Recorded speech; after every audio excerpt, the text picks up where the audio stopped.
Parenting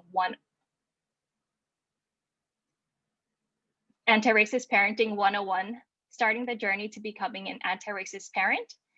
My name is Susanna Kandikati, and I am an American Association of University Women, or AAUW student intern at the University of Hawaii at Mānoa's Office of Civic and Community Engagement. Our office is running this event in partnership with the aauw.uhmanoa RIO and the student parents at Mānoa, also known as SPAM, who work out of the Mānoa's Women's Center. I will be moderating today's event, which is the first in a series on anti-racist parenting. We will be looking at this topic from the questions of where do you start and how do you continue the journey of doing this important work? This series will continue into the next semester in hoping to delve further into some of the material that will be covered today.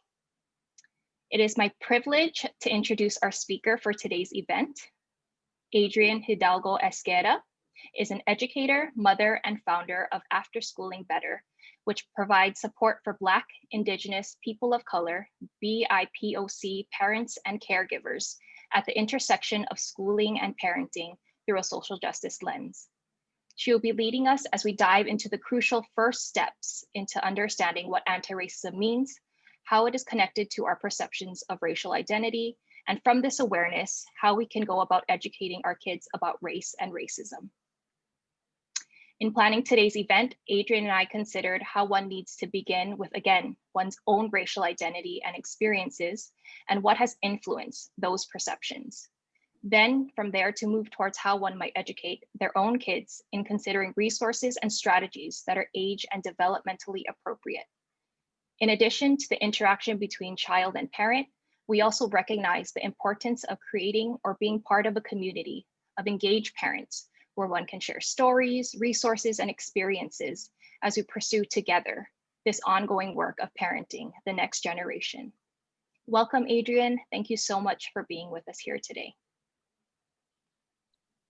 Hi, everybody. Thanks so much for having me here. I really want to appreciate AAUW, SPAM, and Manoa for having me here. I appreciate this opportunity to share a topic that's really near and dear to my heart with a community of some like-minded folks.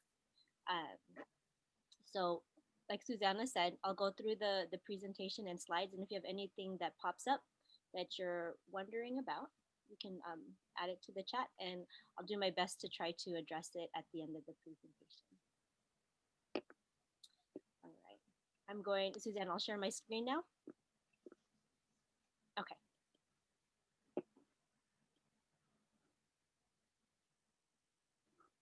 All right.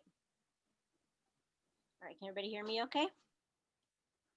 All righty. So welcome. My name is Adrienne Esguerra, and I'll be presenting Anti-Racist Parenting, Starting and Sustaining, or Anti-Racist Parenting 101. So we cannot start talking about anti-racist parenting without first acknowledging the land that we're on. So I acknowledge that the land where we live, work, learn, teach, and build community has been a place where people have lived for over tens of thousands of years. I'm presenting today from the land of the Muwekma Ohlone Ramaytush, now known as San Francisco, California. They've stewarded this land for hundreds of generations. We recognize that invaders have repeatedly violated sovereignty, territory, and water of the original inhabitants of this land for over 400 years. We extend our respect to the citizens of these nations who live here today and to their ancestors and to all Indigenous people. We also affirm that this acknowledgement is insufficient, does not undo the harm that has been done and continues to be perpetuated against Indigenous people, their land and water. We also acknowledge that they are still here. I want to uplift Indigenous people who are doing work in similar field of education and children's literature. Dr. Dolores Subia Bigfoot, Dr. Debbie Reese, and Dr. Jean Mendoza. So, I apologize if I speak a little quick through this presentation. There's a lot of information I love to share and cover, and I want to be mindful of folks' time. But again, this is being recorded, so you can go ahead and take a look at it again. So I just wanted to frame this talk with a racial lens. So when did race first come to you? What was your earliest memory of seeing the world through a racial lens? Just take a moment to think about that. I'll share my moment. It was in early elementary school, maybe around second grade. A kid in the yard asked me if I was Chinese or if I was Chinese or Mexican, and I'm Filipino American. And I was a little confused by that. So thinking about your schooling and how your parents parented you, impact and how that impacts your idea of race and how you pass that down to your children is something that we're going to be unpacking a little bit more here today. So what is anti-racist parenting? I think language is really important. So for the sake of this presentation, we're going to define these terms. So one does not need to, so racist ideas, this is from Ibram X. Kendi's book, How to Be an Anti-Racist. Racist ideas are any ideas that suggest one racial group is inferior or superior to another group in any way. Conversely, anti-racist ideas are any ideas that suggest the racial groups are equals in all their apparent differences, that there is nothing wrong or right with any racial group. Anti-racist ideas argue that racist policies are the cause of racial inequities. And I also want to define parenting. I want to be inclusive of all of the identities listed up here on the slide and acknowledge that one does not need to be a biological, legal, or foster parent to understand the dynamics between adult and child in the process of teaching and learning about race. I named this because I'm mothering 5 humans whom I center this work around. So when using this term parent, I'm referring to all of these folks who create these sacred containers for the children to learn, question, and experiment in. So simply put, this work is centered around education, empathy, and hope. And I want to also acknowledge privilege here. So choosing to learn about anti-racist parenting is a privilege. So let's leverage our privilege as a parent and a caregiver because we hold a lot of power. So what does academia tell us about anti-racist parenting or parenting pedagogy?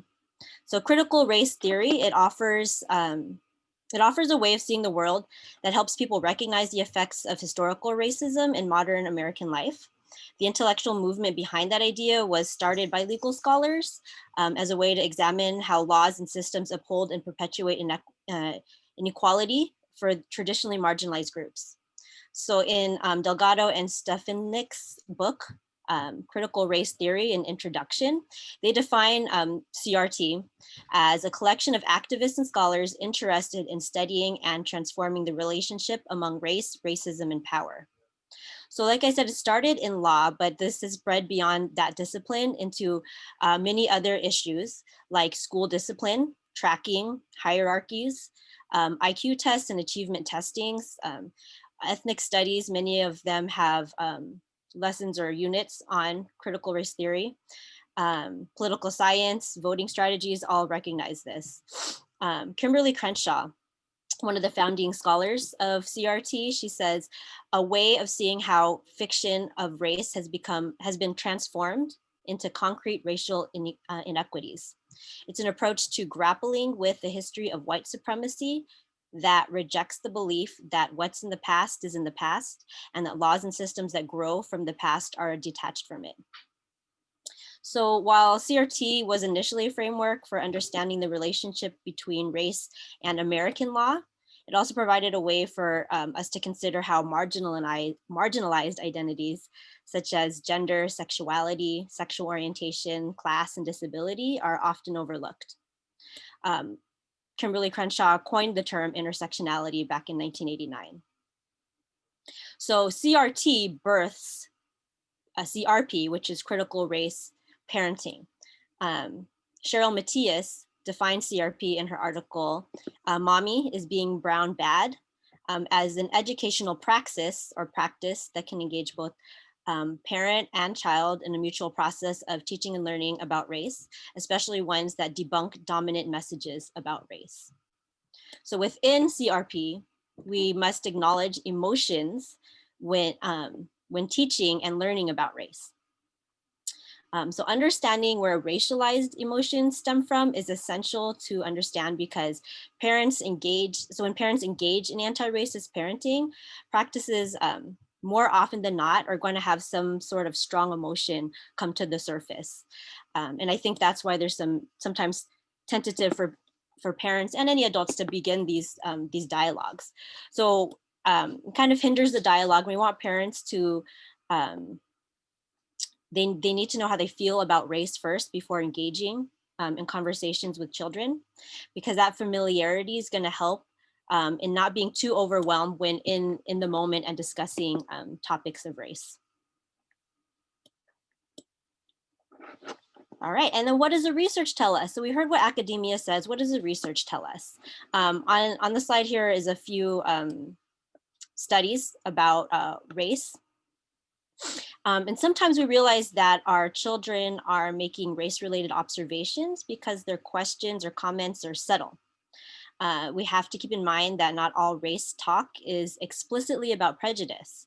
Many parents believe that if we don't talk to kids about race, then they won't see race and they won't develop prejudices. And that's called color blindness.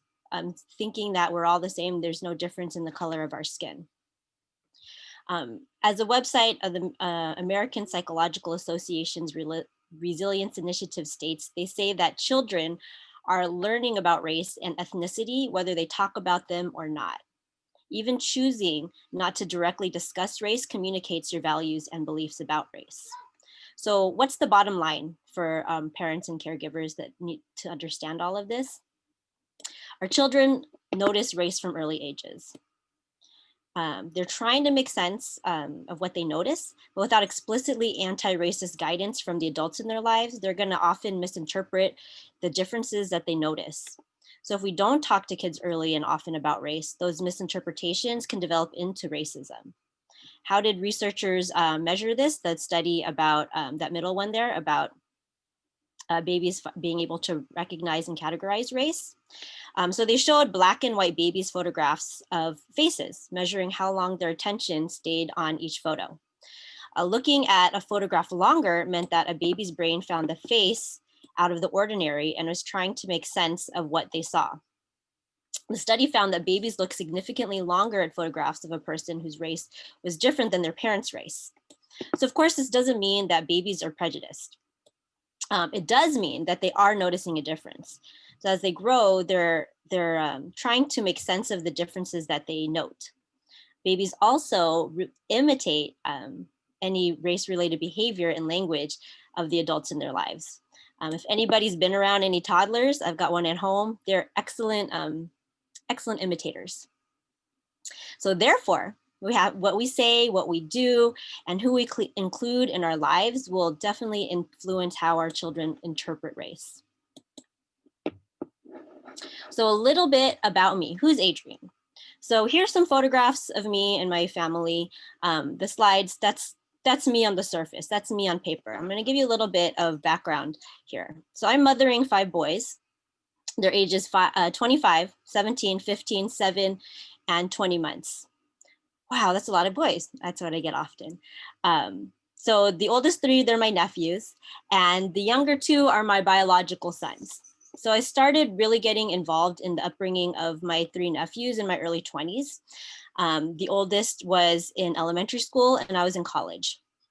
I was helping to raise 3 young boys while figuring out my identity as a mother figure, a teacher, and then a grad student at the time. I ended up with a bachelor's in liberal studies, an emphasis in children and family studies, a teaching credential, and a master's in education. I became aware of the concept of anti-racism as an ethnic studies student at San Francisco State University, go Gators. A lot of intellectual growth was happening during this time. I was putting together a lot of pieces about ethnic studies, my Filipino American identity, social justice, anti-racism, decolonization, and the inherent role that the school to prison pipeline has had on our family structure. The absence of my sister-in-law, my nephew's mother, my husband's sister, had me questioning and studying systems very deeply. I was looking at school systems, law enforcement, courts, juvenile justice, prison, drug rehabilitation programs, immigration, assimilation. I always understood the important role of parenting, but it wasn't until shelter in place and distance learning at home that I was forced, we were all forced really, to address the intersection of parenting, schooling, and the process of how our kids learn. I became acutely aware of how many needs that they have throughout the day. So this journey of anti-racist parenting has been as much for myself as for my kids. And I named these parts of my story that are not surface level so we can humanize this experience. I'm not an expert. I have some lived experiences, some formal education. I have great mentors, resources. But at my core, I'm just a lifelong learner raising lifelong learners. So if I don't talk about this topic at this time about two arguably the most important people in our world, our children, who will? So if we're going to talk about such complex topic as anti-racist parenting, we all need to be vulnerable. It's such a learning experience. So I like to just get all of these things we don't normally share with people out in the open so we can get to this hard work of decolonizing our minds much quicker. So when I share these parts, I hope you feel a little bit more connected, maybe relate to something or something is familiar to you about my story, because it's not just about race. We're sharing a burden as collective humanity. And we're learning how race impacts humanity in all of us. So here's a framework of anti-racist parenting. Building relationship with self, with your child, and within community. And I just really love a good framework. It helps give structure to concepts that are really huge and unstructured, and it makes it much more accessible. So during my own self-education and decolonizing my parenting, I started observing my own learning and how I was making sense of things. I was getting like hella metacognitive about meta-narratives in all of this. And I came up with this framework, and I share many of the books that helped me form this model. In this presentation, there's a bookshop link in the end. But there is no formal education for this type of work, and it's very non-linear. So take this framework, use it how it feels right for you. And for me, this was just a good starting place, and it helped me kind of strengthen and deepen my parenting practice.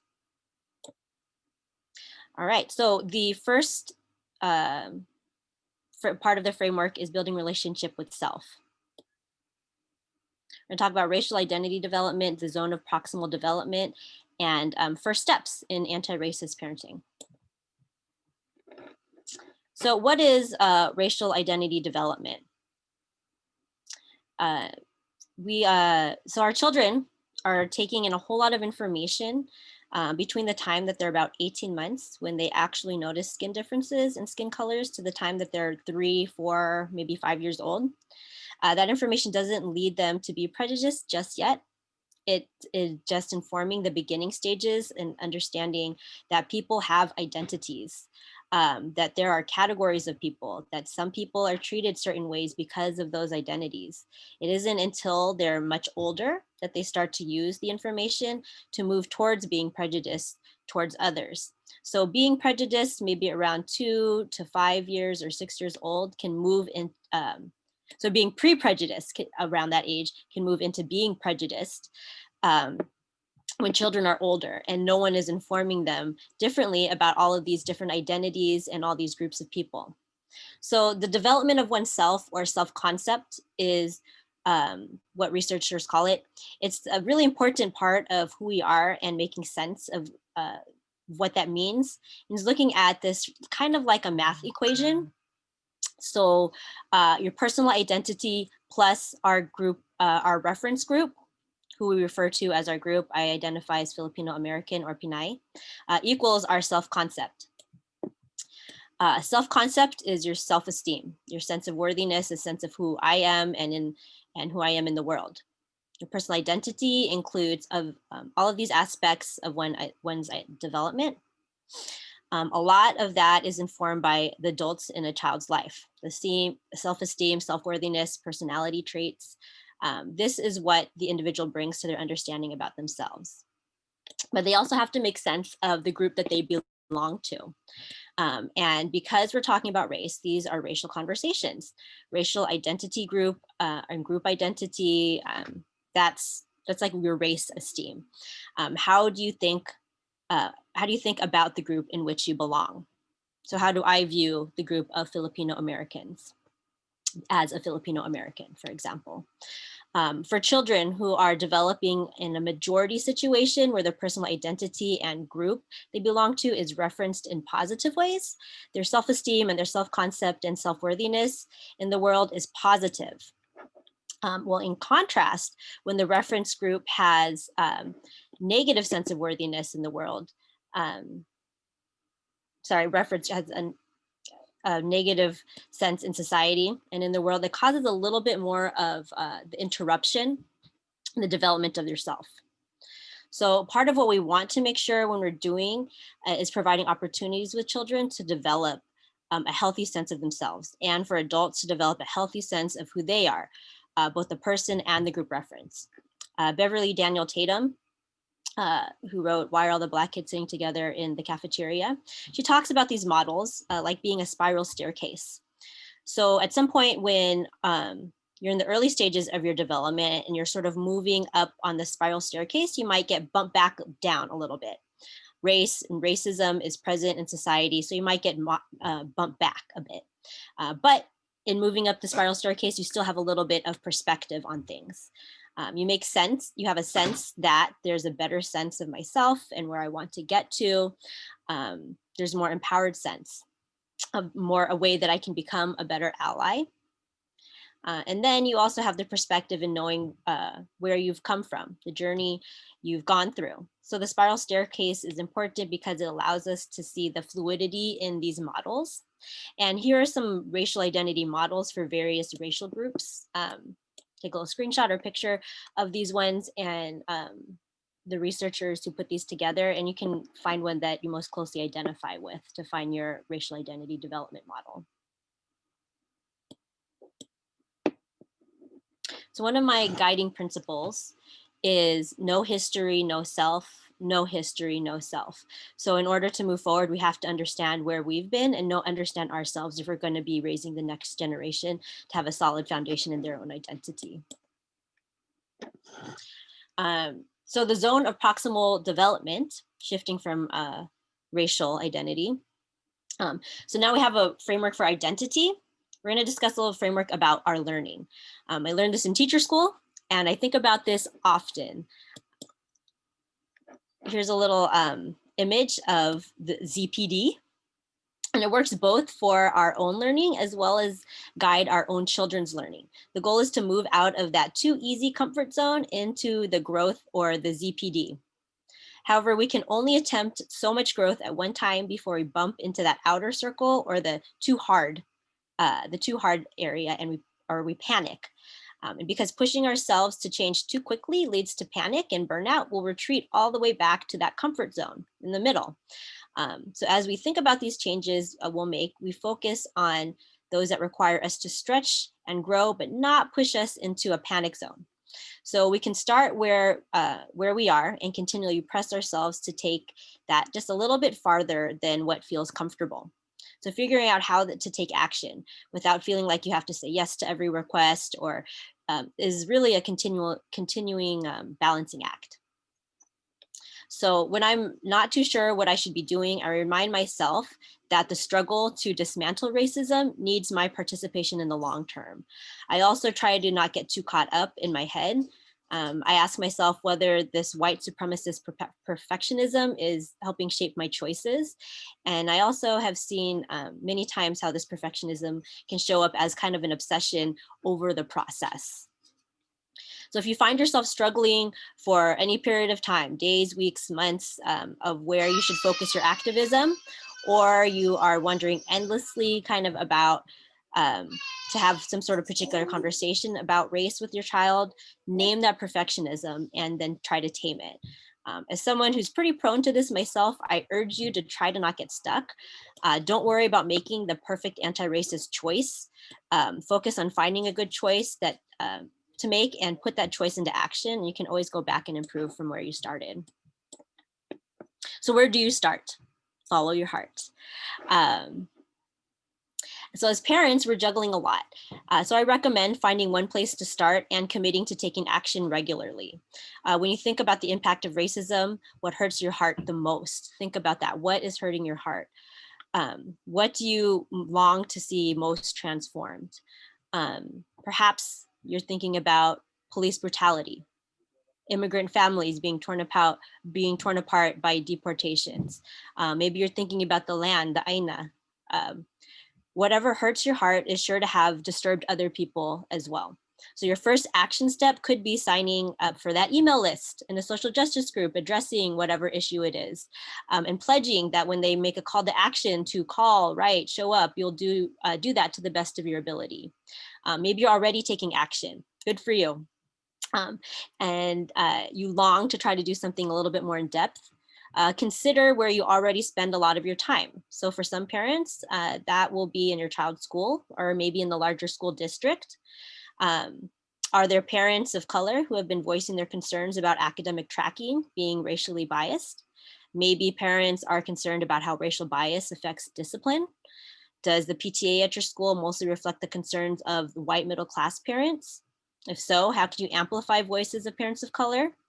What changes need to happen to make the group one that more parents of color feel comfortable participating in? At a smaller level, you might want to talk with your child's teacher about curriculum that's being used and what books are available for children in the classroom. You might prefer to start in your workplace. Talk to your employer about maybe making anti-racist changes in your company's culture. Do you have a DEI committee at work, diversity, equity, inclusion?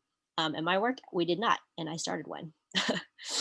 And at a deeper level, what justice organizations maybe would be wanting to work with your faith-based community? So Adrienne Mari Brown, she says, small is good, small is all. The large is a reflection of the small. So it doesn't have to be perfect, you just have to start. Okay, second part is building a relationship with your child or your children. We'll cover some anti-racist concepts for different ages and stages from toddler to high school. And note that this is just really general. Some children's chronological age are not aligned with their developmental ages. So you as a parent or caregiver are the expert of how to interpret this information for your child or children. Toddlers, they're learning language for naming things. So one of toddlers' most important developmental tasks is learning the language. They need to label their world. That's why parents may be asked like a million times a day, what's that? What's that? Who's that? What's that?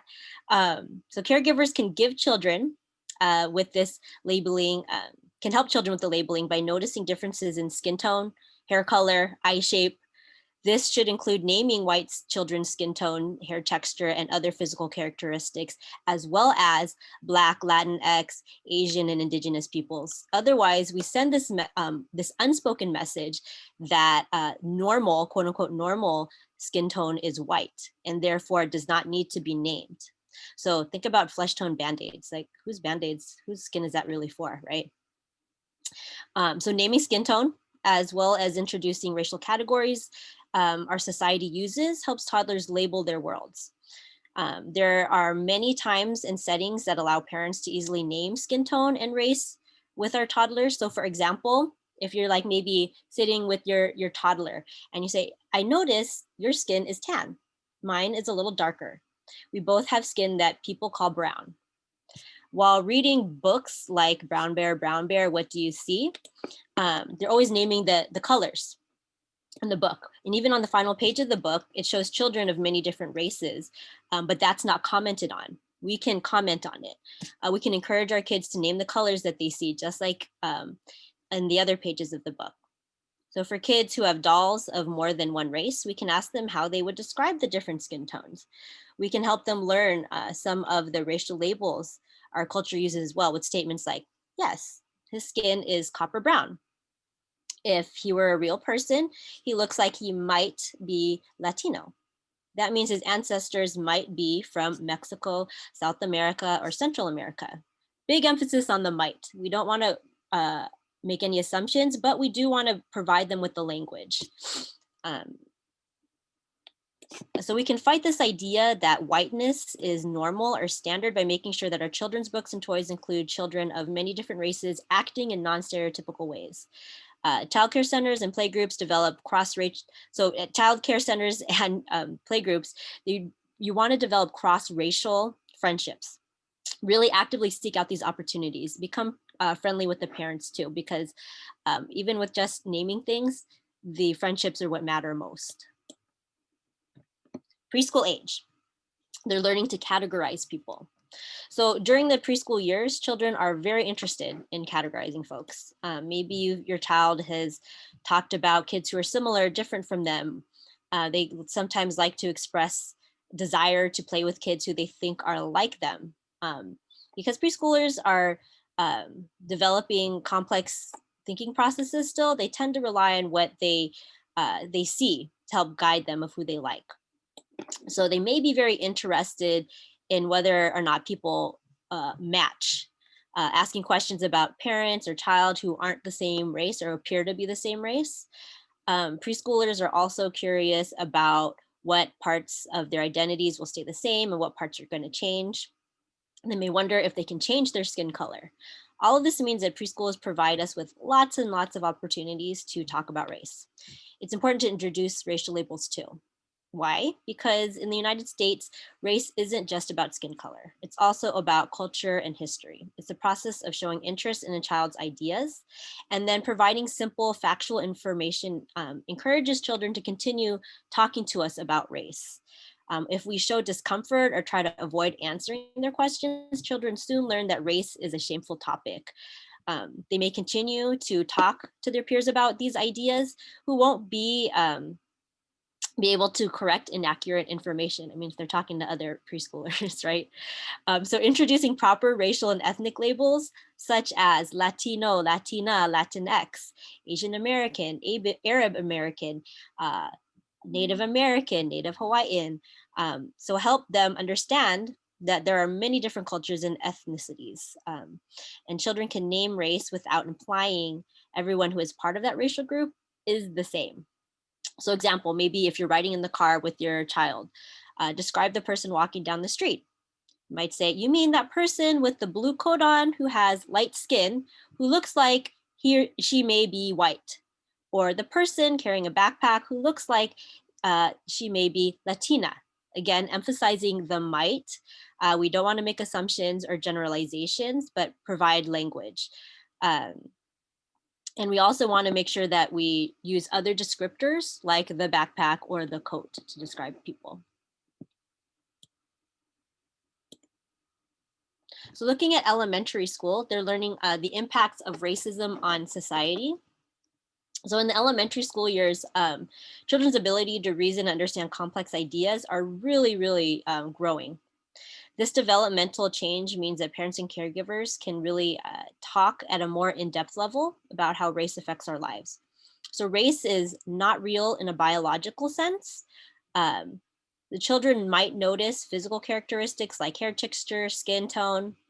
They see the shapes of people's eyes and noses and lips, and they differ among people of different races. Some may believe that these surface level physical traits mean that people belonging to different racial groups are fundamentally different from one another in a biological sense. So we can tell children that when people talk about race today, most often they're referring to a person's and where the person's ancestors came from. We can tell kids that scientists who study genetics have found that there's no genetic combination that makes a person Arab or Asian or white or Black or Latinx, but in that same conversation, we have to teach children that race isn't real in the biological sense, but it is very real in a social sense. Because of the way society operates, race often makes a huge difference in our life experiences. So for one, race is one of the significant ways that cultures are celebrated and passed on. And two, race affects access to resources, experiences of discrimination or privilege, mental, physical health. So all of these conversations in the world can't substitute for real relationships with diverse friends. So again, Seek opportunities for friendships with folks who are different than you.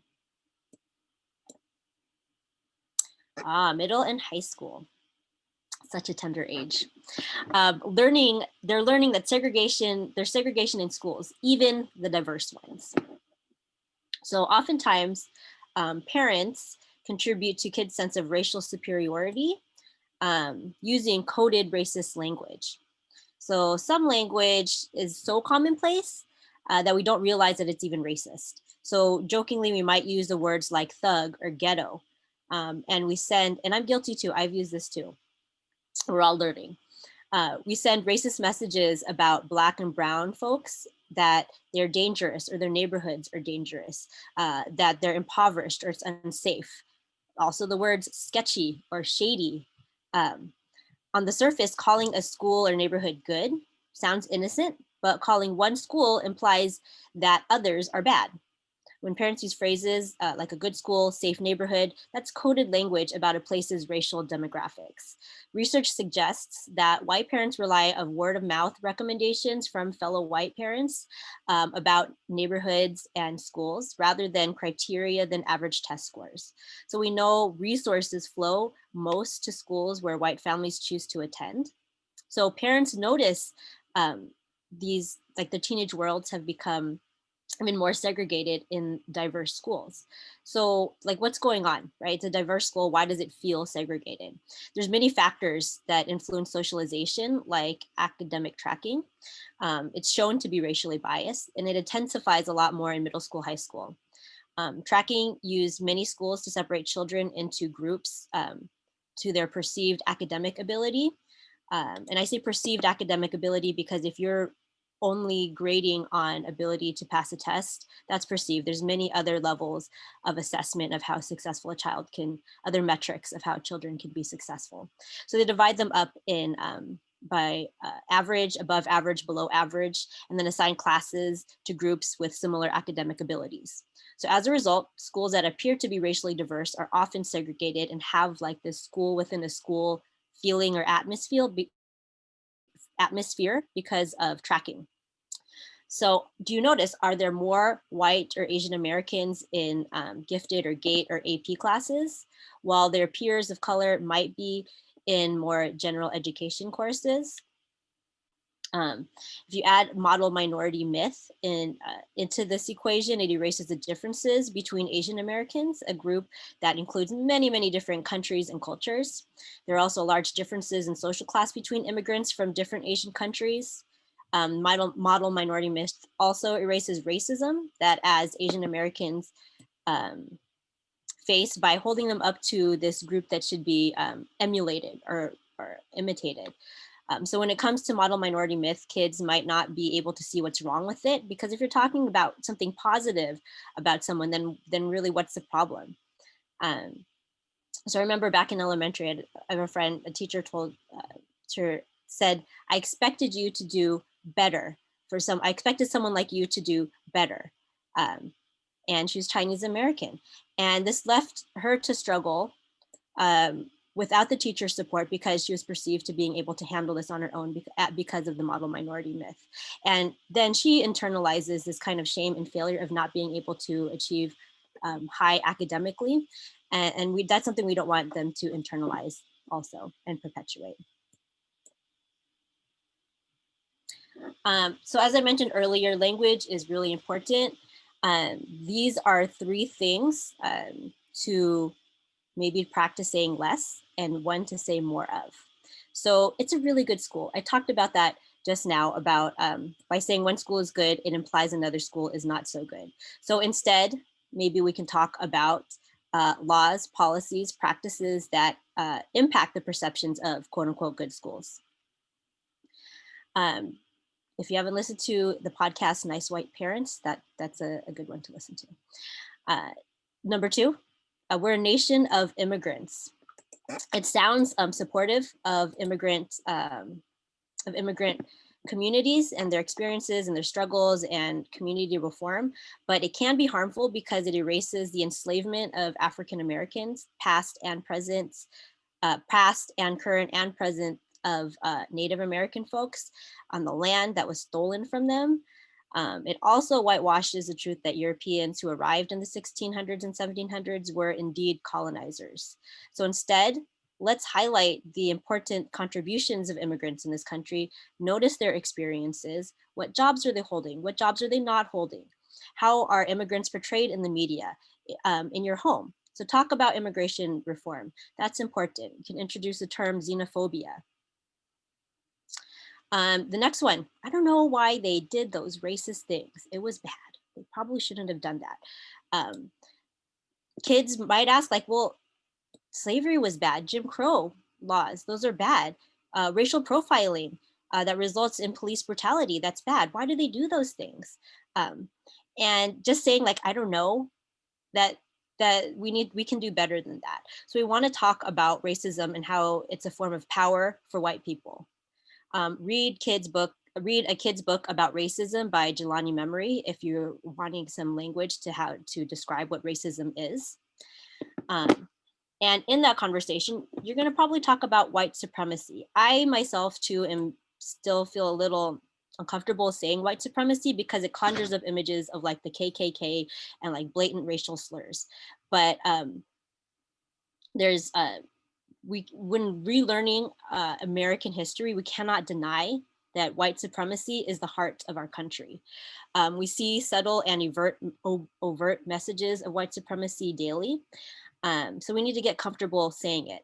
So the idea that white people are better than BIPOC, Black, Indigenous people of color, it might sometimes be obvious, like white people wanting to keep their neighborhoods white. Or it might be a little bit more subtle, like when all the people in charge at a school or your work or the government are all white. So these are some contexts to kind of frame using the word white supremacy. And then the last section here, I'm gonna kind of hurry so we can get to, we're in the last home stretch here, guys, about community. So building anti-racist parenting practices in community is really important. Kapwa in Tagalog is recognition of a shared identity, an inner self shared with others. It's implied that in such inclusiveness, there is the moral obligation to treat one another as equal human beings. If we can do this, even starting in our own family or circle of friends, we are on the way to practice peace. And that's for Helio Enriquez. He's the father of Filipino psychology. And he talks a lot about this idea of kapwa. I want to have a little note about co-parenting.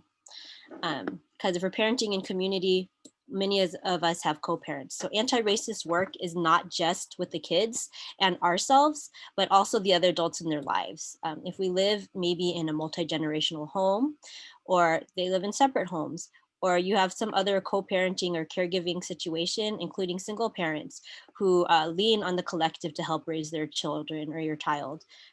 We're all partners and we're dependent on each other in the child rearing. So communication is really for a long game here. Consider how do we nurture these relationships as well. Since we are leaders in our homes, and I think we're all leaders if you're showing up for this workshop right here today, we need to guide the process of anti-racist parenting, because for our co-parents, it might be new or foreign, or you might even get some pushback. I want to acknowledge the pushback because it's real. I'm almost in a 20-year co-parenting journey with my in-laws raising my nephews, and I really cherish the relationship with them, but we're not always on the same page, and getting everybody on the same page takes a lot of compromise and time. So as Adrienne Murray Brown again says, move at the speed of trust. So finding your village. Now you have a choice of the spaces that you occupy. Seek and choose the ones that are supportive of your authentic self. If a space, person, or group is not serving you, exercise your boundaries and distance yourself or leave. But on the flip side, you should embrace spaces that embrace you. They can be in real life or in virtual communities like this one. Does the space you occupy instill a sense of hope? We need to be around hope dealers, get that daily hit of hope. So this is really heavy work, and we need to be around others who uplift us and not make us feel heavy. We all got our own bags, and we can't be carrying other people's bags all day long. I'm thinking about Erykah Badu, Bag Lady. If you don't know that song, look it up. It's a great one. And within these communities, find your person. Maybe it's your partner. And you know what, y'all? Maybe it's not your partner. The person you can call or text message or share your challenges and your wins. Someone on a similar journey who can keep you accountable. So write down this person's name, commit to hitting them up, and share something maybe you learned here today. If they're your person, they'll be excited for you. And you want to find your book. We are not reinventing the wheel here, folks. Someone has already written a book about what you are thinking and feeling already. Adrienne Mari Brown again, she says, there is a conversation in the room that only you and these people at this moment can have. Find it. And I recommend you find that in a book and you find it in community. You can browse my bookshop at the end for some really great book recs. Or you could just Google search these words and ideas that you want to explore deeper. Find a book group. Look for other opportunities for gatherings like this. This weekend, I'll be speaking about decolonizing parenting at a wellness conference for women of color by women of color called Together Thriving. Reach out to me if you're interested in a space like that. So here are some takeaways, everyone. I think really in the end, what you pay attention to grows. And I hope you all grew a little bit more from this talk, and you'll continue to pay attention to your journey so you continue to grow more as a person and as a parent.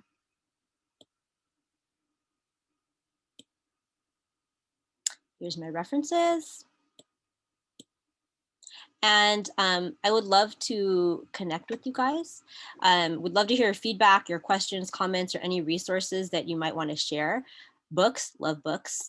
Could join, if you're looking for a community, you can join a Facebook group, the Social Justice Parenting Lab, because we're all practicing in the lab of what we're doing as parents. You can follow me and my family on Instagram. And then there's the link for the bookshop that I was talking about. So I just want to say thank you so much for spending some time with me today. And I'm rooting for you and your growth. Thank you very much.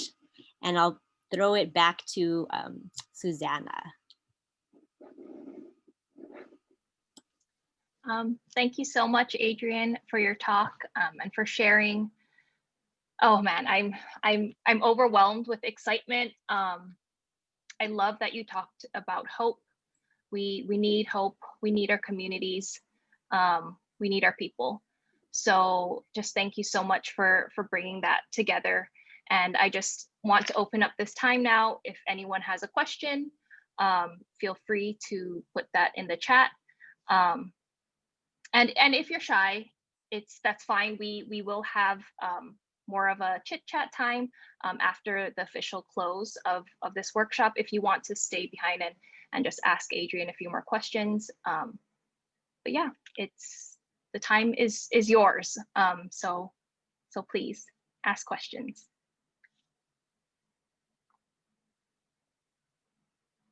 Adrienne, thank you so much. I don't have any questions, but I do want to I appreciate the kind of the hands-on kind of tip or things I can do with my children, like talking about various colors of folks, or just, those concrete steps to build awareness. So thank you for those at the preschool, toddler, and kind of middle school. So those are very helpful as a parent. I appreciate that. Thank you. And I enjoyed your talk. Oh, thank you. Yes, I think just listening, thinking about concrete steps really helps us get started. And, we all have different age kids, all of us. I'm just curious if anyone's having questions, like we would like to share like the ages of their kids and maybe something you feel like you might want to start next. Or maybe something about yourself, like when did you first start seeing yourself through a racial lens or seeing the world through a racial lens, or anything about your kids. People love talking about their kids.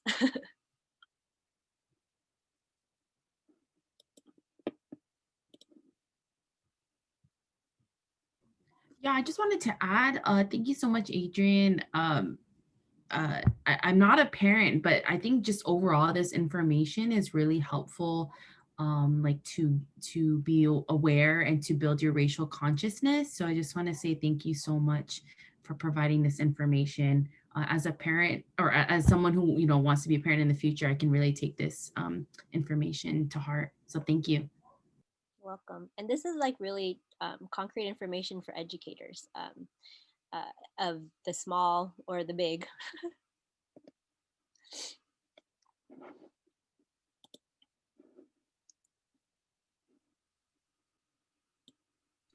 Yeah, thank you so much for this talk. And again, I am also not a parent, but I do have a younger sibling, like significantly younger, who I kind of helped, raise in some ways as well.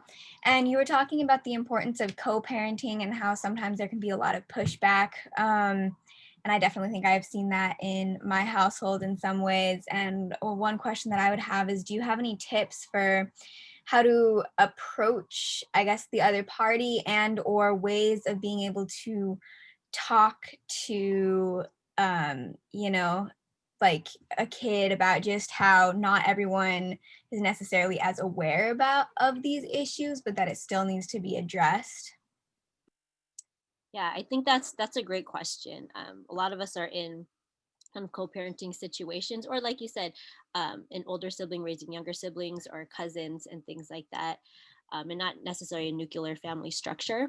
I mean, I would put that back to you. Like, what are you comfortable talking about with the young person in your life who you're centering this work around? Where do you feel like you can start and sustain this conversation at? So that might be a different starting point for yourself.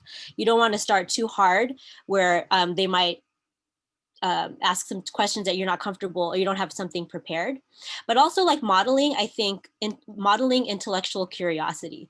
So I don't, you might say, well, that's a great question. I don't know the answer to that. Let's find out together. Or like, that's a really good point.